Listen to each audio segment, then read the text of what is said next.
So I'd love to talk to you today about what happens when you meet a protective part of you, especially if you're on the twin flame journey.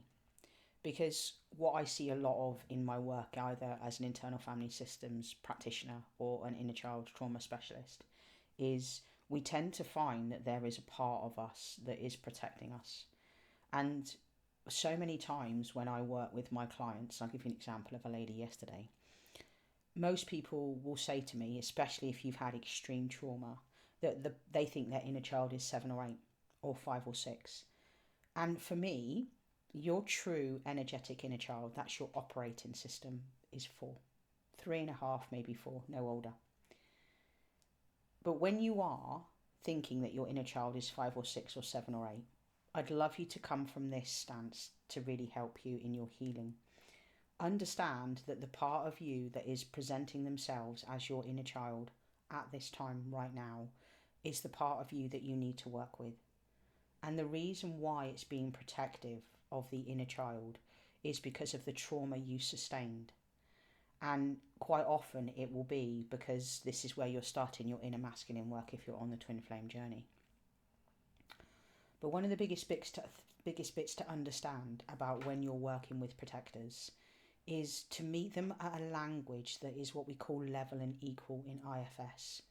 So when you're with a protective part that is 7 or 8, and some of you may also see a protector that is your inner teen, don't try and parent them straight away.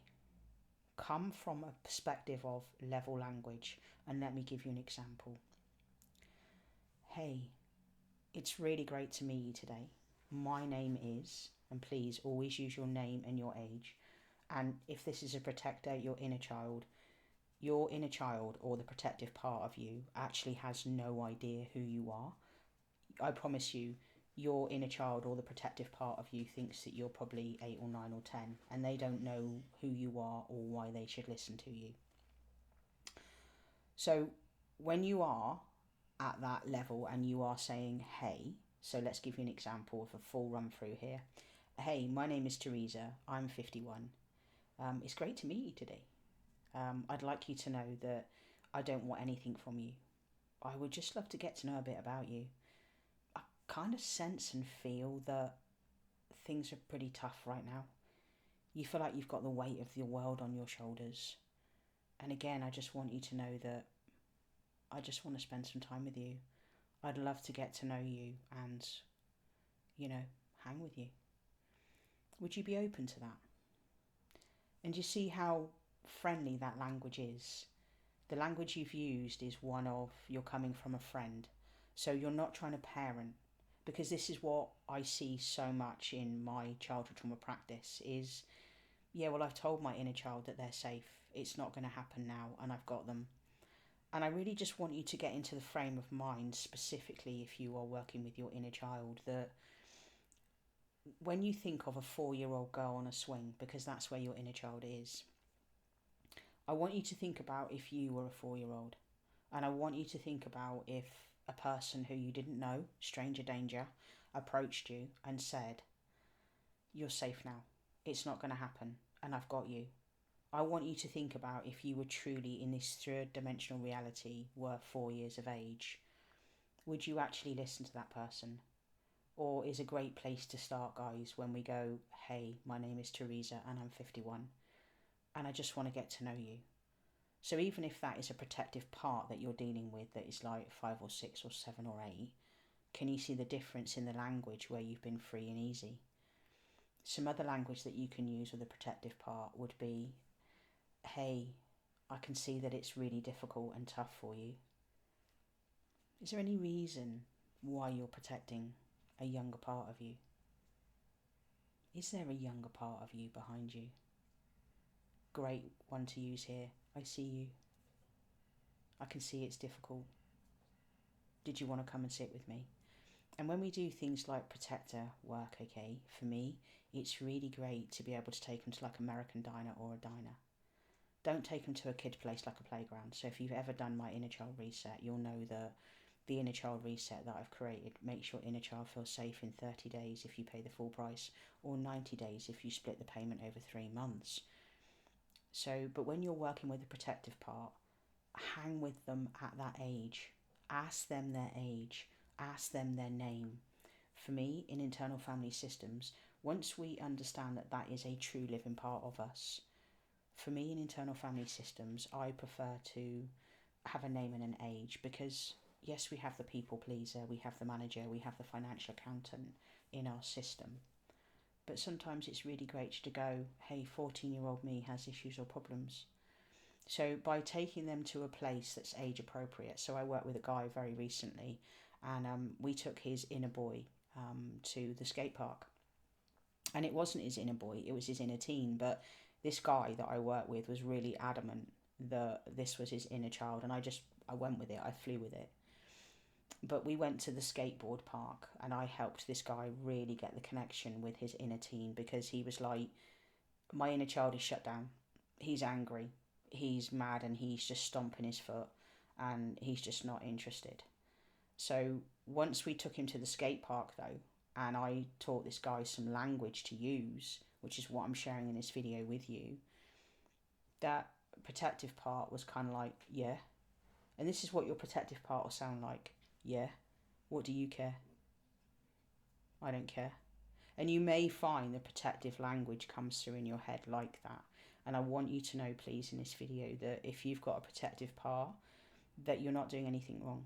Okay, your system is built how your system is built. And if you have systemic childhood trauma abuse like I did, I was sexually assaulted by my dad from a few weeks old, and 6 men abused me before the age of 11. So my system was very integral. My system had 4 protectors before it got to my inner child. So I want you to know you're not doing anything wrong, but depending on the abuse that happened to you as a child, what will happen is you could have various layers of protection. So when you do meet the protective part, you may find they're like, yeah, or they may just look at you. Like there was a ladies protector, a badass. I'm going to say this like literally. Her inner teen was like 14, had multicolour hair, spiky, piercings all over, tattoos, and had like 6-inch black boots. Okay, I've met some awesome protectors in my practice.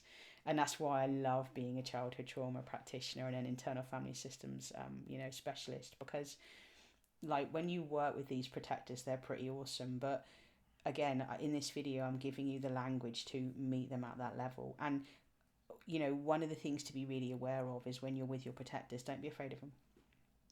Meet them at the level.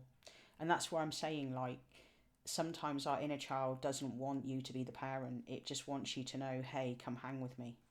And I do that a lot, a massive amount in my practice is, just allowing you to spend time with them. Because one of the biggest things I know about the abandonment wound and the rejection wound will be that sometimes when we start inner child work and it's not frequent and it's not often, what happens is you're actually creating further abandonment. Please hear that.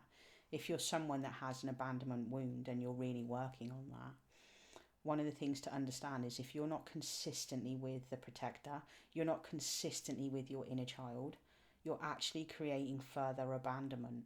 And if you're someone that has said to your inner child, sweetheart, I'll come spend time with you on Friday, and you don't, then you've just created further abandonment. But here, let me just ease this for you. If you haven't been with your inner child on a regular basis, here's a great statement that you can use, okay? Hey, I know, messed up again, haven't I? I know I promised to be with you on a weekly basis. I want to say I'm sorry. And I want to say, look, I'm going to do better. But I want you to know that I'm here now. And I would just love to know where you're at. And if you feel able, do you want to give me a cuddle? Do you want to give me a hug? And just allow the language to sort of play out in your head. And if you do struggle, with like hearing the language and stuff, try writing.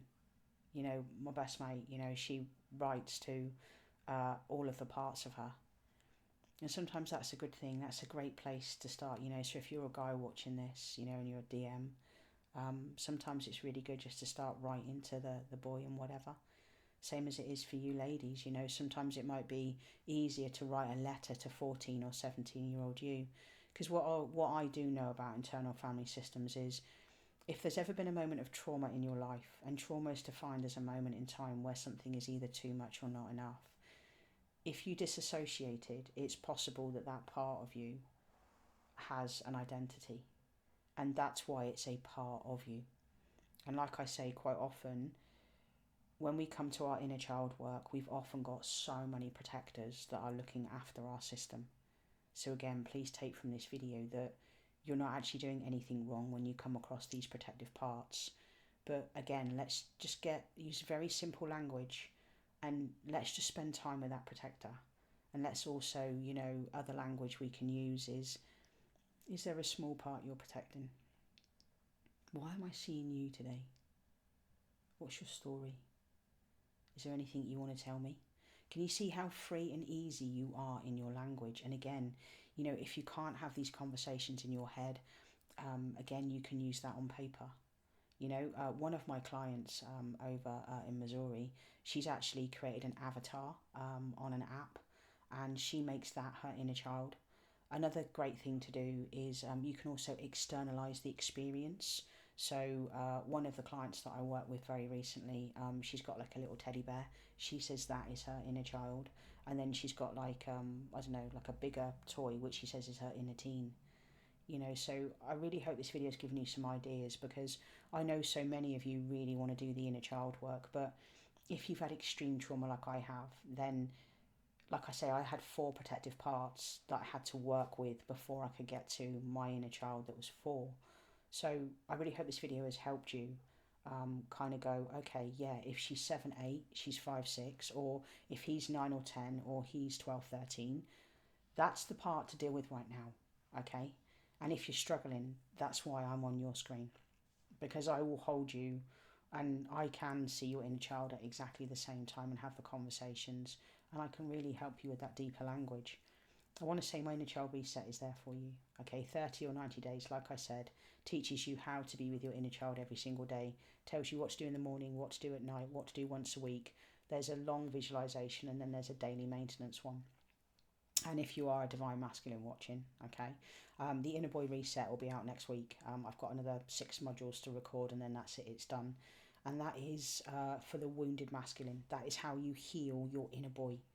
And I've written that because I know that so many divine masculines are currently waking up on the twin flame journey, and I know that there's no resources or anything that is out there. Anyway, I really hope that helps you.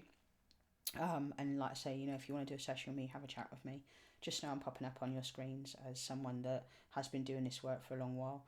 Personally, myself, I did have dissociative identity disorder. I did have 14 different parts of me to work with, but I no longer disassociate at all in any way, shape or form. I am now the manager to all of my parts, and I'm in what they call in IFS self-energy. So I'm always in self, always grounded and calm. But just to end here, my guides are just giving you, when you start working with your inner child and your protective parts, one of the things you'll notice is your nervous system will start to regulate. So if you are someone that is looking for the masculine to descend and the energy, then working with your inner child is huge, because that will actually allow your nervous system to start to regulate, and then that can mean that you're kind of moving forward on your journey. Anyway, I hope this video helps you. All right, cheers, take care, ta-da, bye-bye.